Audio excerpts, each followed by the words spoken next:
నమస్తే. పశ్చిమ బెంగాల్ సీఎం మమతా బెనర్జీ ప్రభుత్వంపై ఈడీ సుప్రీంకోర్టులో సంచలన ఆరోపణలు చేసింది. ఐపాక్ కార్యాలయంలో సోదాలు జరుగుతూ ఉండగా స్వయంగా సీఎం మమత అక్కడికి చేరుకుని అధికారుల నుంచి కీలక పత్రాలను, ఫోన్లను లాక్కున్నారని తుషార్ మెహతా కోర్టుకు వివరించారు. అంతేకాకుండా ఈ ఘటనకు సంబంధించిన ఆధారాలు లేకుండా చేసేందుకు బెంగాల్ పోలీసులు సీసీటీవీ ఫుటేజ్ ని ధ్వంసం చేశారని, హైకోర్టులో వాదనలు వినిపించకుండా తమ లాయర్ మైక్ ను కూడా కట్ చేశారని ఈడీ ఆరోపించింది.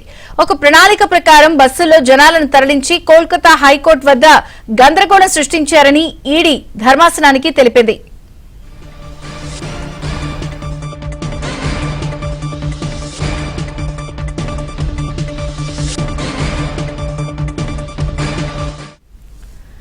ఈ ఆరోపణలపై సుప్రీంకోర్టు తీవ్రంగా స్పందించింది. కోల్కతా హైకోర్టును జంతర్ మంతర్గా మార్చేశారా అని ప్రశ్నిస్తూ న్యాయ వ్యవస్థ కార్యకలాపాలకు ఆటంకం కలిగించడం అత్యంత తీవ్రమైన విషయమని వ్యాఖ్యానించింది. ఎన్నికల సమయంలో జనాలను కోర్టు వద్దకు తరలించాల్సిన అవసరం ఏముందని ప్రశ్నించిన ధర్మాసనం ఈ వ్యవహారాన్ని సీరియస్ మ్యాటర్ గా పరిగణించింది. ఈ కేసు మొత్తాన్ని సమగ్రంగా పరిశీలించి విచారణ జరపాల్సిన అవసరం ఉందని స్పష్టం చేస్తూ అంతకుముందు మమతా బెనర్జీ ప్రభుత్వం దాఖలు చేసిన పిటిషన్లను కొట్టేసింది.